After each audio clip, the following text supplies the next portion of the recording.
Bonjour à tous, j'espère que vous allez bien. Alors, je vous retrouve pour le format interview du podcast Entre deux mondes. Et dans ce format, j'aime à vous présenter des personnes qui m'inspirent, soit par leur énergie, soit par leur pratique. Et aujourd'hui, j'ai le plaisir de vous présenter une consoeur qui s'appelle Béatrice Fatou. Alors, consoeur, mais pas que, vous allez le voir, puisque Béatrice, elle est aussi énergéticienne. Elle pratique les soins Lao Chi et les soins du triangle d'or d'Isis. Alors si vous êtes comme moi, c'est-à-dire que vous n'y connaissez pas grand-chose, mais que vous avez vraiment envie de comprendre en quoi ça consiste, je vous propose d'écouter cet entretien. En attendant, je vous remercie une nouvelle fois pour votre écoute, et surtout, je vous souhaite d'excellentes fêtes de fin d'année. A très vite.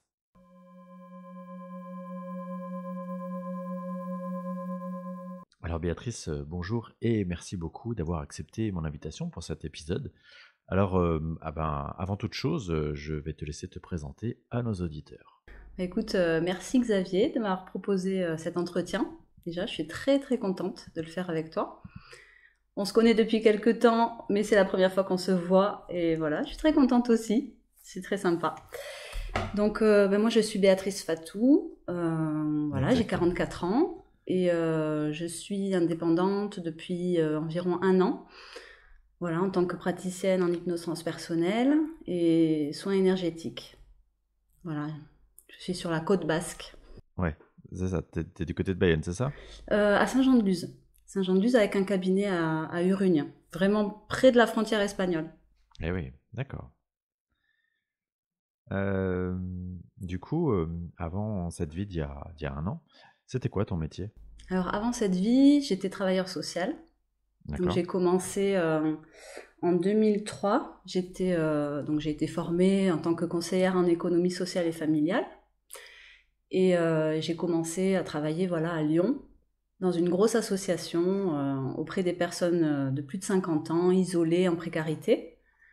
Donc ça a été le début de ma carrière, entre guillemets, professionnelle. Ouais. Voilà. Et après, j'ai occupé différents postes, en fait, dans le social, auprès de différents Mm. publics. J'ai travaillé avec des personnes en recherche de logement, des personnes SDF. J'ai travaillé avec des familles, enfin différentes problématiques. Ouais. Donc il y avait déjà ce lien à l'autre, quoi. Je pense que le fil rouge vraiment de mes activités, c'est l'accompagnement. Ouais. Et alors, qu'est-ce qui s'est passé dans ton parcours pour que d'un coup, bah, il y ait cet éveil et du coup, tous ces changements dans ta vie? Alors en fait, il faudrait que je remonte à très très très très loin pour vraiment comprendre tout ça. Je pense que ça se joue dès la petite enfance. Voilà. Et Mm. moi, j'étais une enfant très calme, mais avec plein de questions. Voilà, plein de questions sur la vie, à quoi ça sert, qu'est-ce qu'on fait là, et pourquoi ci, et pourquoi ça, et mais ça c'est injuste, et pourquoi on continue à faire comme ça, et voilà. Donc ça c'était le démarrage, Ouais. c'était comme ça, et plein de questions sur l'existence, avec en même temps, on va dire, des convictions très fortes qui n'étaient pas celles de ma famille, Ah ouais, d'accord. Ok. sur la réincarnation, sur oui, on a des missions, on a chacun une mission. Ça, c'était très fort chez moi. Et voilà, donc ça, c'est le point de départ. Et en fait, il y a eu comme une reconnexion. Il y en a eu plusieurs tout au long de ma vie. Et il y en a eu une très forte là. Bon, on va dire que ça a commencé en 2017, mais le confinement, le premier confinement là, a été vraiment comme un accélérateur, quelque chose qui a déclenché quelque chose de fort chez moi. Mm.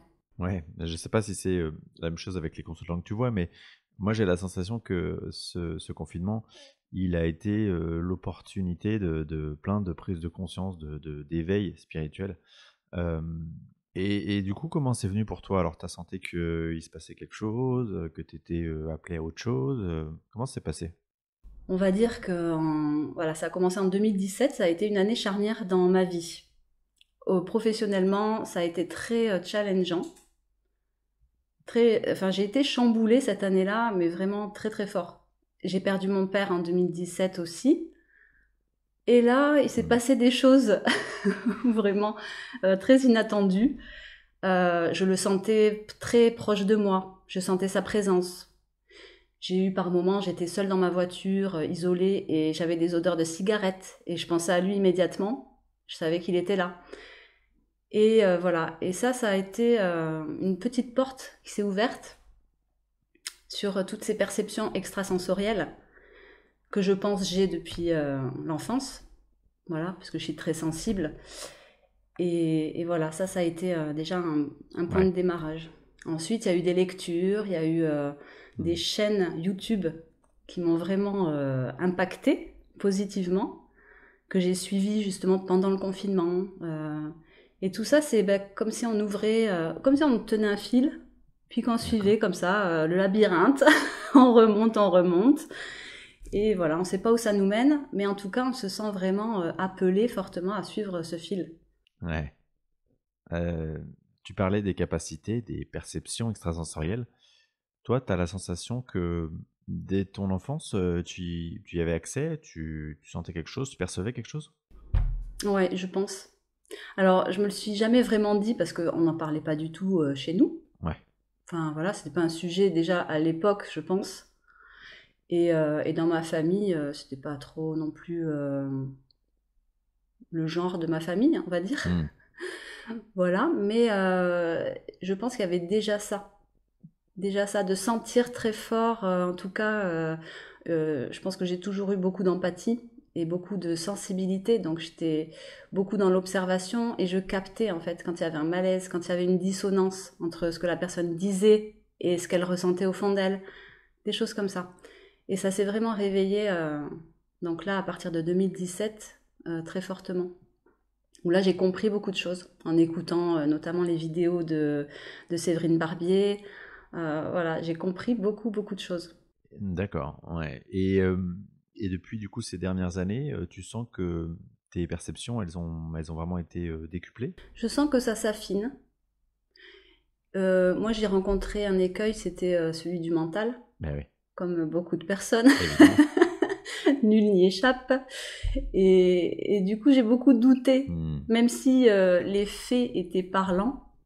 Par exemple, quand j'ai commencé à faire les soins énergétiques et que je faisais des soins à des personnes que je ne connaissais pas du tout, j'avais même pas vu la photo, et que j'arrivais à capter des choses et à leur dire et à aller plus loin en fait que simplement lire ce qu'elles avaient vécu dans le passé, mais leur dire vers où elles voulaient aller, quel était leur potentiel. Ouais. Bon, c'était quand même, des fois je me disais, waouh, mais c'est incroyable, voilà. Mais il y avait toujours ce petit côté doute. Oui, mais non. Oui, mais c'est un coup de bol. C'est un coup de bol. C'est C'est voilà, ça. À chaque fois, c'est des coups de c'est bol. ça. Et puis en fait, on se rend compte que bah, plus on lâche ça, plus on accepte finalement que ça nous échappe. On comprend pas bien ce qui se passe. C'est plus grand que nous. On est juste un petit, voilà, un outil, un instrument, et ça se fait tout seul. Ouais. Et ben en fait, ça se passe bien. Voilà.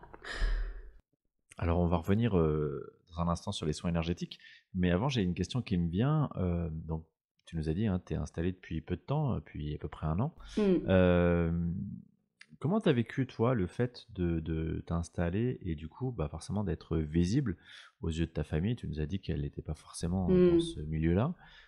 Comment tu as vécu, du coup, ce qu'on pourrait appeler le coming out spirituel? Oui, c'est exactement ce que je disais à l'époque. C'était un coming out. Et c'était vraiment difficile avec certaines personnes de ma famille, de mon entourage, de le faire, mais c'était une nécessité parce que voilà, quand on s'ouvre à la spiritualité, c'est surtout qu'on s'ouvre à soi-même. En fait, on se Mm. retourne vers soi et on se dit, allez, maintenant, je vais m'occuper de toi, je vais, voilà.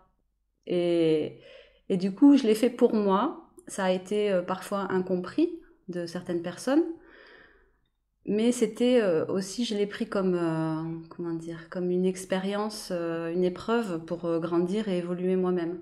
C'est-à-dire, ça me montrait à chaque fois où j'en étais aussi en moi-même. Je me disais, ah là, c'est très inconfortable. C'est parce que ça et ça, tu l'as pas vu, tu l'as pas travaillé, tu l'as pas dépassé. Ouais. Et du coup, c'est, voilà, j'ai avancé comme ça et j'avance comme ça depuis que je suis toute jeune, hein. C'est dans ma nature de concevoir la vie comme ça, en fait. Et du coup, oui, ça, voilà, il y a eu je dirais pas des conflits, mais il y a eu des heurts dans la famille, ça, voilà, Ouais, des ça a soulevé incompréhensions. pas mal de... Oui, et voilà. Alors, on va revenir du coup sur les soins énergétiques, puisque j'ai l'impression que, en tout cas, c'est ma sensation que c'est un peu ta première porte d'entrée vers ce monde-là. Euh, Comment ça t'est venu, toi, du coup, bah, cette idée de, tiens, je pourrais peut-être transmettre de Hmm. l'énergie et grâce à ça, aider les gens? Alors, c'est venu, on va dire, ça a commencé quand j'avais une vingtaine d'années, puisque j'ai été à cette époque-là initiée au Reiki. Hmm, ok, J'avais un de mes meilleurs amis, en fait, avait été initié par sa mère, avait lui-même des capacités et m'avait donc initié. Et puis, suite à l'auto-traitement qu'on doit faire pendant 21 jours, je me disais, je sens rien. J'avais pas confiance en moi, ouais. en fait. Donc, non, je sens rien.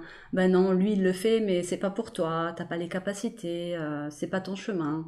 Voilà. Et donc, je me suis lancée dans le social et j'ai un peu mis ça de Hmm, côté. Et c'est revenu, notamment en lisant le livre Le pouvoir du moment présent d'Eckhart eh Tolle, ouais. qui a été vraiment un déclencheur très fort chez moi, une prise de conscience et reconnexion Hmm, à mon corps ok. physique. Euh, je pense que j'étais un petit peu trop dans d'autres sphères, on va dire, que celle de la matérialité. Et vraiment, ouais, j'ai eu cette reconnexion au corps avec beaucoup de sensations dans mes mains. Des mains qui fourmillaient, qui chauffaient, qui demandaient qu'à s'exprimer, en fait. Voilà. Et du coup, ça m'a décidé à me reformer. D'accord. Alors j'ai cherché, puis je me suis orientée vers le Lao Chi. Et puis après, les soins du triangle d'or d'Isis, parce que j'aime bien toutes les anciennes civilisations, tu vois, l'Égypte antique, Ouais. la Il n'y Grèce, aurait pas tout quelques vies ça, tout intérieures dans ce ça. coin-là?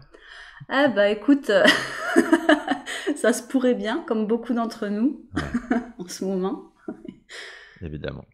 Alors, moi, j'avoue, honnêtement et très humblement que j'y connais pas grand-chose dans ces pratiques, dans Hmm. ces différents types de soins. Est-ce que tu peux, bah, je sais pas, commencer par exemple par nous expliquer ce que c'est que le soin, Lao Chi? Oui, bien sûr. Alors en fait, c'est un protocole, c'est un soin qui a été canalisé, voilà, et qui a été transmis par la suite, qui est arrivé jusqu'à nous. Et donc il y a un protocole, il y a comme une prière ou une lecture d'intention, D'accord. en tout cas. C'est vraiment se connecter au cœur et voilà, il y a un saut de protection pour la personne qui reçoit le soin et celle qui le donne.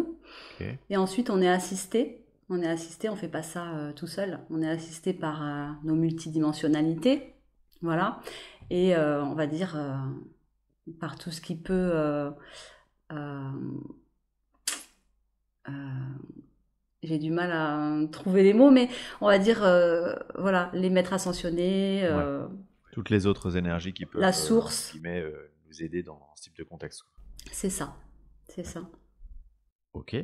Et du coup, l'autre catégorie de soins que tu proposes? Là, c'est vraiment connexion à Isis, à OK. la déesse, qui est très proche de Marie dans les énergies, Mmh. en fait. OK. C'est des énergies très maternelles, la femme, voilà, qui, qui enveloppe, qui, voilà, et c'est une magicienne. Donc, on se connecte à elle, et ensuite, il y a, pareil, un protocole, des gestes précis.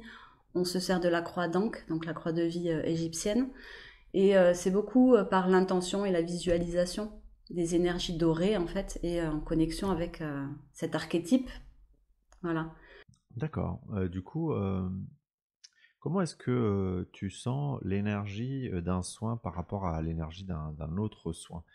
Tu vois, est-ce que c'est très différent? Parce que tu viens de nous expliquer du coup la théorie, mais Mhm. dans la pratique, concrètement, comment ça fonctionne pour toi? Alors de plus en plus, en fait, je sens que le protocole, en fait, est fait pour être dépassé. En fait, Hmm, c'est une base qu'on nous donne, on apprend. C'est comme tout apprentissage. On apprend quelque chose et ensuite à nous d'aller, de l'expérimenter, de le vivre et peut-être d'aller plus loin et de découvrir encore d'autres choses, de faire des connexions, des liens. En fait, finalement, toutes les énergies peuvent se mélanger. Quand je fais un soin de Lao Chi, maintenant, il peut y avoir aussi Isis qui arrive et qui vient mettre sa petite touche. En fait, je comprends que tout ça, c'est parce que c'est des symboles, c'est des choses qu'on porte en nous, des archétypes, et que finalement, ces énergies, toutes ces énergies, on les a déjà. Ouais, c'est ça. Tout est déjà là. C'est que des reconnexions qui passent par l'extérieur, mais tout est à l'intérieur déjà. Et donc, ça demande qu'à s'exprimer. Alors, des fois, je sais qu'il y a les baleines qui sont présentes dans mes soins, les êtres de la nature. Et en fait, je le sais parce que moi, ça passe par le visuel.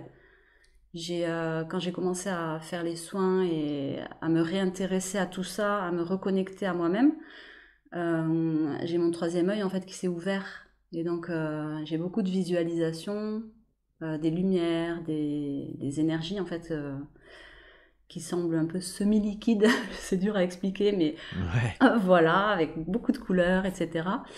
Et beaucoup d'images. d'accord.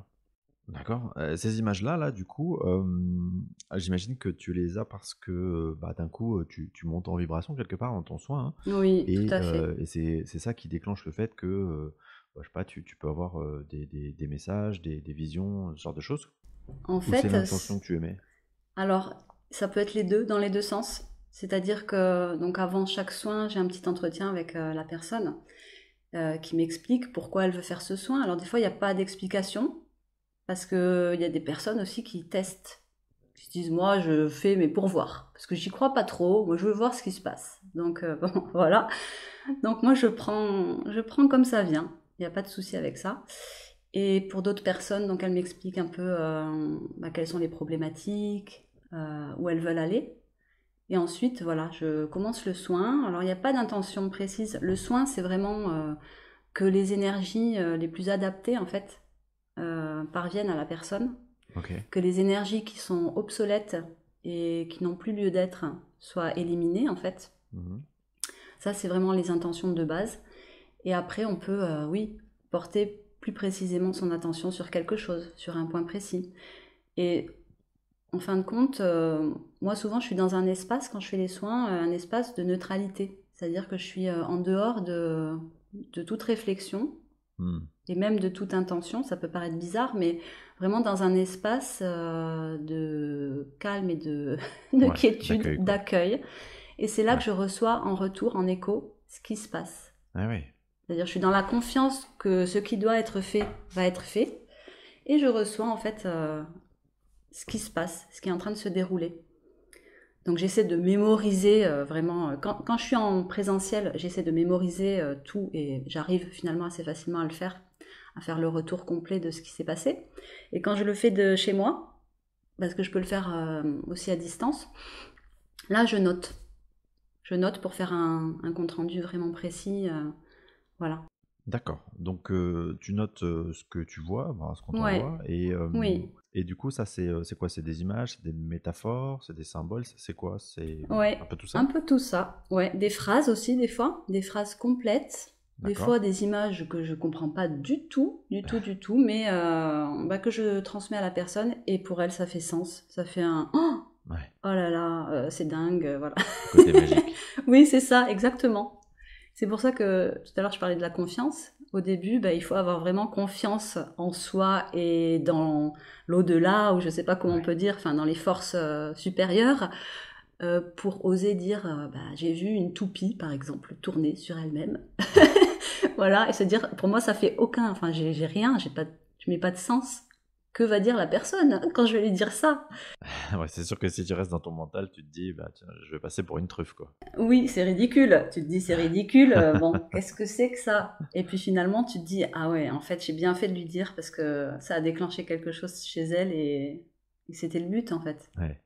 Tout à l'heure, tu nous as dit que, tu avais des personnes qui venaient, plus, un peu par curiosité faire des soins. Oui. Du coup, ma question, c'est est-ce que tu sens que, dans ce cas-là, donc dans les cas, de personnes plus sceptiques, ou, Hmm. à l'inverse des personnes hyper convaincues, l'énergie, elle est, très différente? Alors en fait, oui, je sens très nettement, dès le début du soin, je sens si la personne est ouverte ou pas. Ah oui, d'accord, Ouais, je sens vraiment qu'il y a des résistances. Et OK. donc, dès le début du soin, en fait, on commence toujours, enfin, moi en tout cas, je commence toujours par la tête, voilà, la partie haute du corps. Et tu sens vraiment que là, il y a besoin de rester un peu plus longtemps parce qu'il y a des résistances et que il faut ouvrir en fait les canaux et voilà. Donc ça, c'est très palpable. Et par contre, on sent aussi quand ça se détend. Et là, c'est très satisfaisant pour nous, Ouais, voilà, parce qu'on reste quand même humain. Et du coup, c'est la petite joie intérieure de se dire, ah, ça y est, là, je sens qu'il y a de la détente et je sens que ça passe mieux. Donc, c'est super. Et souvent, les personnes ont aussi des sensations, des ressentis. Donc, après, on croise aussi ce que moi j'ai eu en retour de soins et ce que la personne a ressenti. Et c'est très intéressant aussi cet après-soin. ouais, Ça fait partie en ouais, une fait sorte du de débrief, soin. quoi. Ouais, ça fait partie du soin aussi. Ouais. Du coup, quand tu reçois des messages, j'imagine que c'est pour la vie actuelle, des personnes qui viennent Oui. te voir.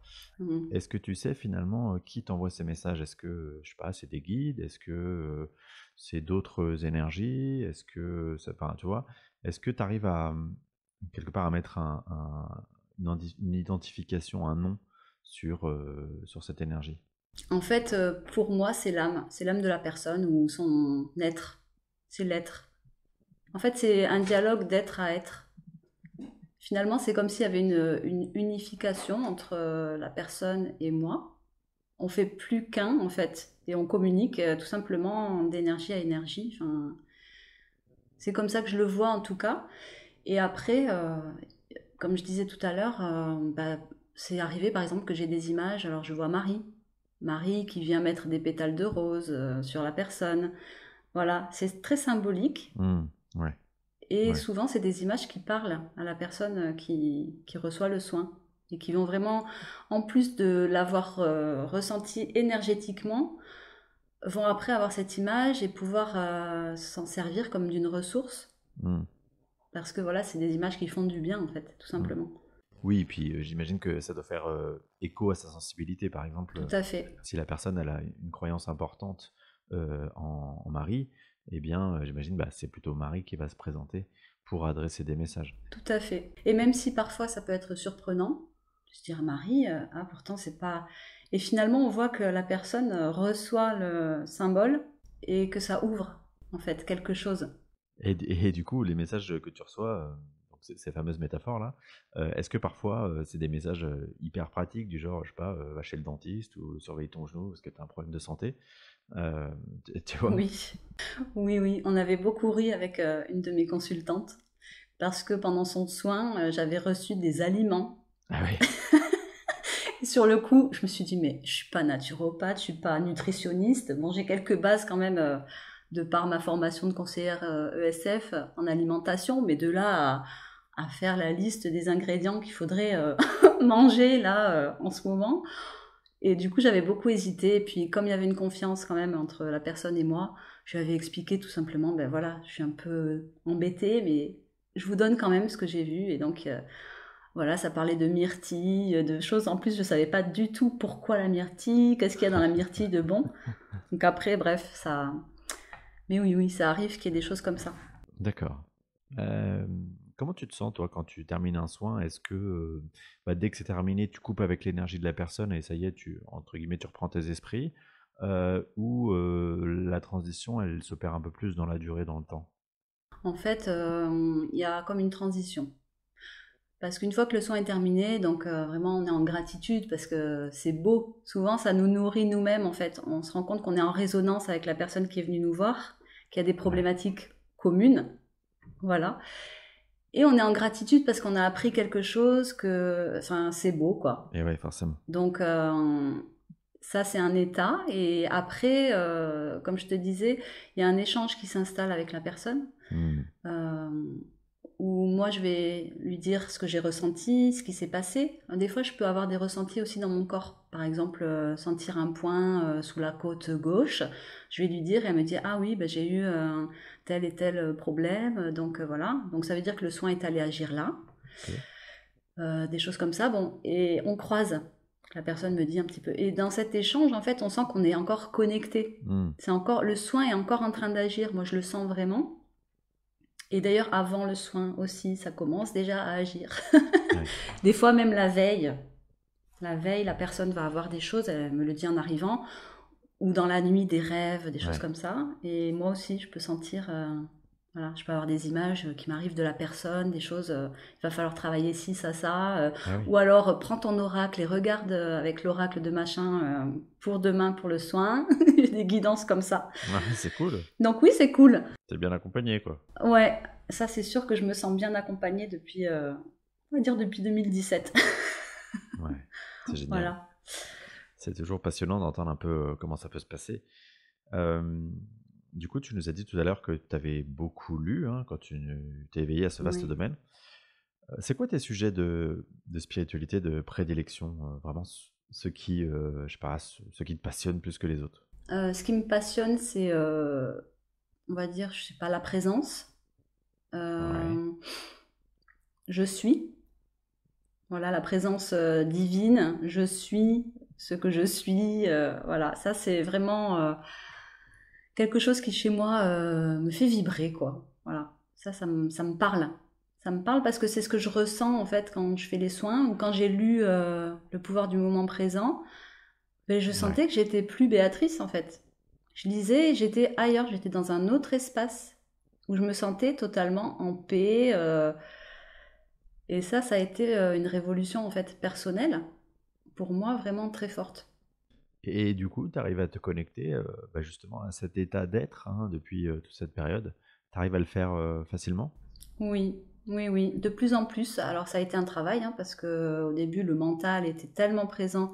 En fait, je pense depuis mon enfance, hein, j'avais un petit vélo sans arrêt qui ça pédalait, ça pédalait, ça pédalait, et de me dire mais pourquoi il m'a dit ça ah peut-être que j'aurais dû faire comme ci, comme ça.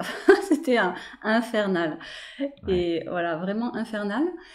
Et de plus en plus, bah, ça s'est atténué. Et puis maintenant, c'est vraiment, quand ça revient, je me dis, oh là, attention, c'est en train de revenir. Qu'est-ce qui se passe? Et du coup, je fais ce qu'il faut. Hmm, Chacun a ses petites, voilà, ses petites astuces, hein. ouais. On peut associer un geste, on peut, voilà. Alors du coup, j'avais commencé, enfin j'avais fait, fait un peu la publicité d'un de tes articles que j'avais lu sur ton blog, sur ton site internet. D'ailleurs, je mettrai les coordonnées de ton site, hein, évidemment, sous le détail de l'épisode. Et le sujet, c'était l'enfant intérieur. Et bah ça, je trouve que c'est intéressant parce que ça fait un peu le lien avec ce que tu disais, le fameux état d'être, la présence.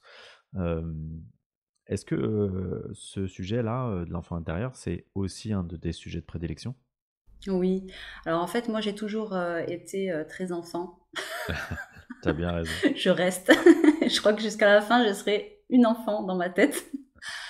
Donc j'ai besoin d'être Ouais. avec des gens en fait qui rient beaucoup de tout, qui ont de l'autodérision, qui s'amusent. J'adore faire des jeux de Hmm. société, découvrir des choses nouvelles.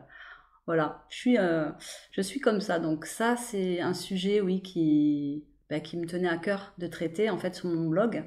Et merci d'ailleurs de l'avoir relayé. Tu l'as très bien fait dans ton podcast. Je t'en prie. Justement, pour les personnes qui s'interrogent sur ce que c'est que l'enfant intérieur, comment tu pourrais présenter le sujet, toi? Pour moi, l'enfant intérieur, en fait, c'est simplement se reconnecter à qui on était dans les premières années de notre vie.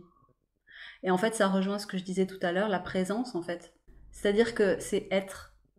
Être sans vouloir paraître, sans vouloir répondre aux attentes, sans vouloir se conformer à quelque Ouais. chose d'extérieur, en fait. C'est suivre vraiment ce qui vient. Et en fait, c'est sans arrêt être dans le moment présent. Les enfants sont dans le moment présent. Comme les animaux, comme les plantes, Hmm. enfin voilà. C'est vraiment retrouver ça. Ouais. Tu vois, moi j'ai la sensation concernant l'enfant intérieur que c'est un peu comme de revenir à qui on est vraiment. Ouais, Parce que tu vois, bah, les enfants, comme tu le disais, hein, ils sont pas dans la projection mentale, il n'y a pas de mental, c'est ça. ni du futur, ni la nostalgie du passé, ils sont pas dans le jugement, C'est et ça. finalement, quand on revient à cet état, eh bien, on est beaucoup plus proche de notre état d'âme, Mhm. de qui on est vraiment, une fois qu'on est désincarné, c'est-à-dire sorti de cette fameuse pièce de théâtre dont je parle souvent, et bah, que c'est ça finalement, et donc qui on est vraiment, finalement, bah, c'est justement cet enfant-là. Exactement. Ouais, je partage tout à fait tout ce que tu viens de dire. C'est pour ça que moi j'adore cet état Mm. aussi bah, Et d'enfant, oui, de rire, de profiter, de et oui. jouer un maximum, d'être dans une certaine légèreté Mm. qui contraste avec le monde actuel, quoi. Ouais. C'est comme une sorte de boussole pour ça, pour te reconnecter à qui tu es vraiment, quoi, une sorte de phare, de boussole. Ouais, c'est tout à fait ça, c'est une boussole. C'est tout à l'heure je parlais de guidance intérieure. Pour moi, c'est ça, c'est vraiment relié à l'enfant intérieur et au cœur, Exactement. voilà.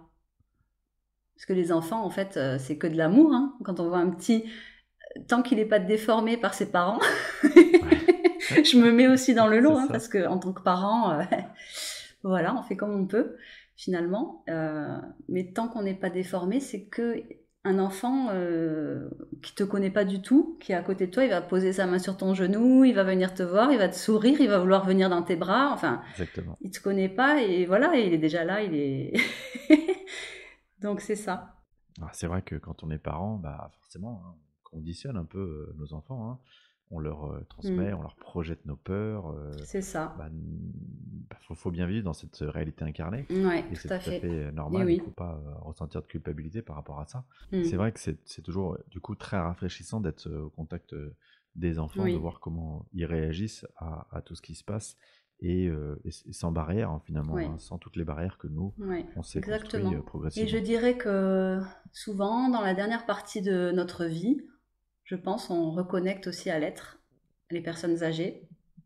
J'ai beaucoup travaillé avec les personnes âgées quand j'étais à Lyon, voilà, et même des personnes en fin de vie, et on sent ça en fait. On sent cette présence, on sent que finalement les masques tombent. Ah oui, En fait, c'est, voilà, c'est, je pense que les pertes successives, tu sais, quand tu perds ton autonomie, quand tu perds ben, la vie professionnelle, des fois tu peux perdre des êtres chers, etc. Tu te dépouilles et tu reviens vers vraiment ce qui est le plus important et ce qui est essentiel. Et du coup, on sent ça, on sent, et il y a souvent, ça peut paraître paradoxal, mais beaucoup de joie aussi. Et moi, j'ai connu des personnes qui étaient en fin de vie, enfin voilà, et qui étaient drôles, mais on riait de rien en fait, comme des enfants. Et voilà, c'est ouais. vraiment. Je pense que Mm. ce qui relie, c'est la présence, c'est l'être, quoi. Ouais, c'est intéressant ce que tu dis. J'avais pas forcément conscience de ça, tu vois, mais maintenant que tu m'en parles, effectivement, ça me paraît évident. Donc, en dehors des soins énergétiques, tu as une autre activité que je connais bien, puisque tu es praticienne en hypnose Oui, transpersonnelle, hein, ce merveilleux métier dont je parle assez souvent. oui, oui, oui. Est-ce que tu peux nous dire comment, du coup, cette pratique-là, elle est rentrée dans ta vie? Ah bah, comment c'est entré dans ma vie je pense que le point d'entrée, c'était parce que je regardais beaucoup la télé de Lilou, Ouais. Lilou Massé, qui a commencé à. Enfin voilà, je pense que j'ai dû voir une vidéo sur l'hypnose régressive. Mhm. Et je me suis dit, oh là là, mais oui, ça m'a reconnecté à enfant quand je parlais des réincarnations. J'étais persuadée, je disais, mais si, on se réincarne, on n'a pas qu'une vie, on vient. Enfin, bref, je Ouais. parlais d'un truc comme si je le connaissais vraiment super bien. Et voilà. Et donc, bah, je suis allée voir un peu sur YouTube et je suis tombée sur Séverine Barbier.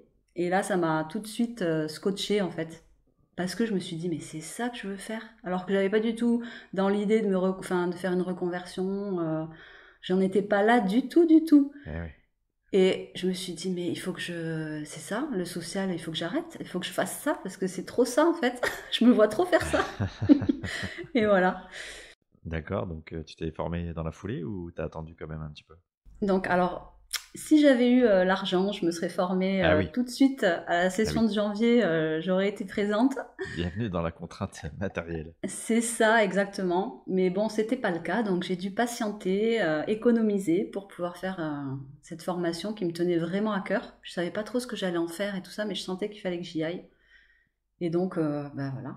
Est-ce que avant de te lancer dans cette aventure, toi-même, tu avais été consultante, tu avais testé une séance? Alors, j'ai fait ma séance en juin 2021, Ouais, avant de me former en septembre en fait. d'accord. Et du coup, toi qui es, tu l'as dit tout à l'heure, assez dans le mental, comment ça s'est passé pour toi cette première séance? Alors, comme oui, c'était très drôle parce que finalement, tout le début de la séance, je me disais, ça marche pas, je suis pas du tout hypnotisée. Le Voilà. coup Bah classique. oui, ok, oui, je suis en train de raconter des trucs, mais bon, tout ça je le sais déjà, finalement, non. Et puis bon, il se trouve que j'ai eu envie d'aller aux toilettes et que donc j'ai dû couper dans la séance. Et là, en me levant, oh, je dis, oula, je suis pas dans mon état normal. Non, ben en fait, j'étais peut-être bien hypnotisée. Finalement, voilà. Et du coup, la deuxième partie de séance, là, j'ai lâché. D'accord. J'ai dit, allez, le mental, je veux plus te... Voilà, je ne t'écoute plus. Je vis le truc. Et là, ça... Voilà, là, c'était joli. Enfin, c'était très agréable et très instructif. Le début aussi, mais comme j'étais un peu dans le mental, ça me gâchait un petit peu l'expérience Oui, quand même. c'est peut-être un peu plus superficiel, quoi, un peu moins fluide. Voilà, voilà. Et donc, tu as pu reconnecter avec ta conscience supérieure ou tes guides ou... Oui, tout à fait. Ouais. Ouais, ouais, ouais. J'ai reconnecté. J'ai eu des images qui m'ont marqué, en fait, auxquelles je pense encore aujourd'hui. Voilà, ça m'arrive de repenser à ça. Ouais, oui, c'est une expérience vraiment à part. Ouais. Et je pense que c'est bien de la vivre, cette expérience, Hmm. Ouais, avant de faire des séances ouais, évidemment, évidemment. soi-même. Parce qu'on peut justement déjouer les pièges du mental, décrire plus précisément en fait ce qu'on va ressentir, comment ça se passe. Oui, et puis aussi rassurer les personnes sur ce qui les attend, hein, parce que parfois il y a un peu de stress autour de C'est comment ça va se ça. passer, comment je vais percevoir, comment les infos vont Ouais, c'est m'arriver, ça. est-ce que je vais Exactement. réussir à mettre mon mental de côté, tout Mhm. ça. Ça, effectivement, ça c'est des questions auxquelles toi tu t'es déjà Et confronté oui, dans l'exercice. oui, oui. Donc, tu t'es formé et tu pratiques aujourd'hui. Oui. Hem, c'est quoi ton meilleur souvenir en tant que praticien, si tu peux nous raconter? Est-ce que tu as des anecdotes qui t'ont marqué, particulièrement? Alors, une séance qui m'a marquée particulièrement, c'était une séance à distance, euh, où la personne en fait a vraiment reconnecté à des énergies très hautes D'accord. avec des... Bon, c'est une personne qui était déjà... elle faisait des soins au tambour, donc plutôt comme une chamane peut le faire. Voilà, beaucoup utiliser sa voix, etc. Et bon, elle venait chercher des réponses. Et en fait, elle a connecté vraiment aux énergies de l'Égypte Ah antique. oui, Ouais. on y revient. Et c'était un souvenir là qui m'a vraiment marqué tellement c'était fort au niveau des énergies qu'elle a reçues, qui étaient de mon côté perceptibles en fait. Je ressentais vraiment tout le travail qui était en train de se faire. Et elle-même, voilà, à la fin de la séance, c'était, comment dire, elle était dans un état un peu de grâce et c'était donc très très fort, cette séance-là. Et ouais, et tu disais que du coup, toi-même, tu as reconnecté, à cette période-là, à ces éléments-là. Est-ce que du coup, dans la séance, toi-même, tu as l'impression de capter soit des éléments complémentaires ou des éléments similaires à ce que la consultante, elle capte? Comment ça se passe pour toi? Alors, oui et non, c'est pas du tout comparable aux soins énergétiques. D'accord. Pour moi, quand je fais un soin énergétique, il y a cette démarche de vouloir se connecter à Mmh, l'autre mmh, pour mmh. recevoir un maximum d'informations et pouvoir aider au mieux la Ouais, personne. Dans l'hypnose, il y a la connexion de cœur.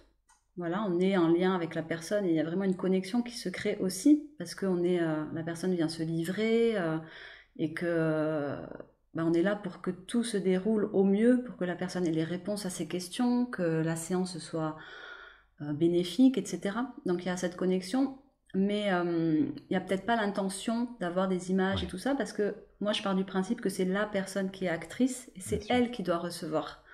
Donc là, il n'y a pas ce côté je veux recevoir des infos. Moi, je veux juste savoir comment guider au mieux la personne. Donc l'intention n'est pas la même quand je fais une séance. Ouais, d'accord. Ça veut dire qu'avant la séance, tu poses l'intention d'être aidé à Ouais, guider la séance pour que oui, la oui, personne, elle obtienne les c'est informations ça. qui sont C'est importantes pour elle. ça, exactement. Donc tout est dirigé vers la personne. Il faut que la personne puisse recevoir et moi, il faut que je puisse guider. Et tu as raison, moi je demande toujours, avant chaque séance en fait, je demande à ma divinité intérieure. Enfin, des fois, je change en fait selon les jours. Je sais pas trop. Alors, je demande à ma team de Selon le feeling. lumière. Je demande, voilà, selon le feeling, mais vraiment à être guidée au mieux pour aider le plus efficacement la personne. Voilà. Hmm. Est-ce que tu as déjà eu des séances où quelque part ça t'a un peu sorti de ta carte mentale? C'est-à-dire que En gros, ce qu'a été percevoir la personne, c'est pas des choses que tu connaissais ou tu étais confronté habituellement. Moi, par exemple, toutes les séances extraterrestres, c'est des choses assez particulières. Je suis une sorte de gamin hyper étonné de ce qui peut Mhm. venir. Et pourtant, c'est hyper juste à chaque fois, hein. Mais du coup, ça sort un peu de mon univers. Mhm. Est-ce que toi, tu as des choses comme ça qui te sont arrivées? Bah, spontanément, je pense à une séance qui était drôle en fait. Qui était drôle parce que la personne s'est retrouvée dans la peau d'une chenille. Ah oui, Et que, du coup, c'est incroyable. assez. Voilà. Et c'était marrant parce que c'était vraiment simple. C'était simple, léger, joyeux. C'était une chenille. Elle se contentait de. Bah, le rythme de ses journées était très lent. Ouais. Elle se contentait d'aller grignoter quelques feuilles. Parfois, elle parlait avec les coccinelles, par télépathie. Enfin, il y a des choses comme ça. Et la personne elle-même était très amusée après la séance aussi, et même pendant en fait. Pendant, il y Mm. avait des moments très joyeux et très légers. Il y a eu aussi, par exemple, toute une vie de fée. Ok. Voilà, ça j'avais pas du tout, Ouais. j'avais pas ces infos-là. Donc j'étais comme une petite fille qui lit un livre, un conte voilà, un conte. Et je me suis régalée en fait à faire cette séance et à découvrir plein de choses en suivant ses aventures. Donc Ouais. c'était, C'est assez incroyable. ouais. Et du coup, pour l'histoire de la chenille, par exemple, par curiosité, c'était quoi l'écho par rapport à la vie actuelle de la personne? C'était quoi le message et qu'est-ce qu'on vient expérimenter dans une vie de chenille? En fait, le fait d'avoir vu cette vie de chenille, en fait, c'était simplement pour qu'elle, parce qu'elle était beaucoup dans le mental, Eh oui, justement, et c'était pour lui dire, mais arrête de réfléchir à tout, prends les choses comme ça vient, et chacun a son rythme, parce qu'elle se trouvait trop lente, elle se trouvait trop. Chacun a son rythme, et c'est très bien aussi, des fois, d'être dans la lenteur. ouais. Voilà, des fois, c'est des messages tout simples comme ça, en fait, hein, qui viennent. Oui, c'est vrai. Mais en fait, ça parle toujours aux personnes, hein, c'est toujours hyper résonnant pour la personne. Ouais, Mm. ouais, ouais, c'est ça. Alors parfois, du coup, on a aussi des sortes d'enseignements spirituels hein, dans des séances. Est-ce que toi, tu as été confronté à ce type de vie-là? J'en parle parce que moi, en tant que consultant, quand j'ai fait ma première séance, ma toute première séance, donc ça remonte déjà un petit peu, la deuxième vie que j'ai explorée, c'était un enseignement spirituel et on m'a donné une métaphore pour me faire comprendre ce qu'était la source. Moi, à l'époque, la source, je savais absolument pas ce que c'était. C'est ça qui est rigolo avec le recul, hein. Est-ce que toi, c'est des choses auxquelles tu as déjà été confronté? Des séances où en fait la personne n'est pas réellement incarnée, mais vit sous forme d'énergie, par exemple, des choses comme ça. Ouais, Après, j'ai pas d'exemple précis ouais. comme tu viens de nous décrire, mais on est toujours surpris en fait. Enfin, chaque séance est surprenante. Même les séances où la personne, par exemple, ne visite pas de vie, parce que ça arrive aussi. On peut être surpris par justement l'importance des symboles, par exemple. Hmm. Tu vois, des vies symboliques ou des scènes. Et on comprend que finalement, c'est qu'une exploration de la conscience. Oui, oui. Le but, c'est vraiment c'est d'explorer. Mais voilà, donc Oui, ou parfois il y a même des personnes qui vont explorer une scène, une vie, et comme ça elles peuvent faire 4-5 vies, 4-5 scènes, et à chaque mhm. fois ces vies elles ont un message important pour la personne. Ouais, ouais. Parce que Mhm. finalement, ce qui compte, c'est pas tant ce qu'on va aller explorer que les messages, que les enseignements qu'on va en retirer, qu'on veut nous montrer, les compréhensions qu'on a à en faire, quoi. Ouais, tout à fait. Des fois, on comprend pas sur le moment pourquoi cette scène, pourquoi cette vision, etc. Et on a la réponse vraiment à la fin, comme si toutes les pièces du puzzle se regroupaient. Et là, on a la vision claire. Et ça fait sens, en fait. Et c'est ce que j'aime dans cette approche, en fait. C'est vraiment la notion de pertinence et de sens. Mettre du sens sur les événements vécus, sur... voilà. Ouais. Ouais, finalement, ça tape toujours juste, hein, tu l'as dit, c'est vraiment la clé du truc. Mm. Euh, et puis, c'est le mieux-être, finalement, qu'on va créer, Ouais. qu'on va générer chez la personne, puisque l'objectif de Mm. toute séance, l'objectif thérapeutique, il est que la personne, elle obtienne des réponses et Exactement. que ça génère Mm. chez elle un mieux-être. Ouais. Ok, on va terminer cet entretien, mais avant de le faire, j'aimerais te poser la question que je pose systématiquement aux personnes que j'interviewe et qui est qu'est-ce que tu pourrais conseiller aux personnes qui démarrent ce chemin de l'éveil spirituel, qui s'ouvrent du coup à ces réalités subtiles, euh, par quel bout prendre le sujet? Spontanément, ce qui me vient, c'est de se poser la question, en fait, qu'est-ce qui, enfant, en fait, me faisait plaisir? Qu'est-ce qui me mettait en joie quand j'étais enfant? Qu'est-ce qui me rendait curieux? Voilà. Se poser cette question-là parce que, en fait, pour moi, si je regarde mon parcours, je me rends compte que tout était déjà là, en fait, quand j'étais petite fille. Donc les grands thèmes qui sont aujourd'hui présents dans ma vie, c'était déjà là. Hmm. Voilà. Et du coup, Hmm. ça peut orienter, parce qu'il y a beaucoup de personnes qui ne savent pas, en fait, qu'est-ce qui les fait vibrer, qu'est-ce qui est Ouais. source de joie pour eux. Ils se sont un peu perdus, ils ont perdu le fil. Et donc de faire ça, de se dire, ben, quand j'étais petit, à quoi je jouais? Qu'est-ce que c'était quand je jouais tout seul? À quoi je jouais? Qu'est-ce qui me faisait... voilà, c'était quoi? Des histoires d'aventure, des...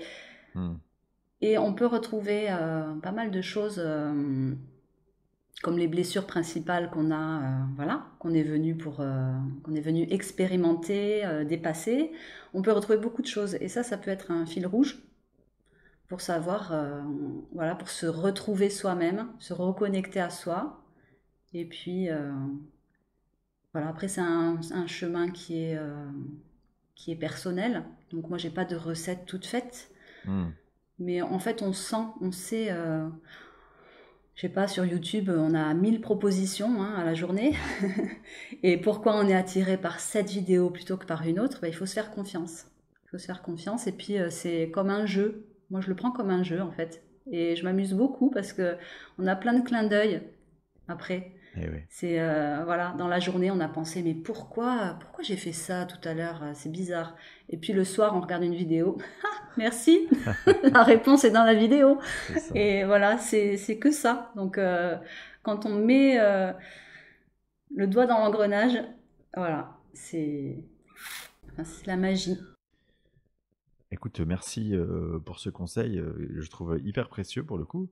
Alors, tu sais que le sujet de l'enfant intérieur, on le partage évidemment, mais je trouve que c'est vraiment, si moi il y a un conseil à donner, c'est comme toi, c'est de pouvoir se reconnecter avec cet enfant parce que quelque part, se reconnecter, comme je l'ai dit tout à l'heure, à cet enfant, c'est se reconnecter à soi-même, à qui on est vraiment, et du coup se mettre dans une position où on est heureux, et donc on va attirer à nous des situations qui nous correspondent vraiment.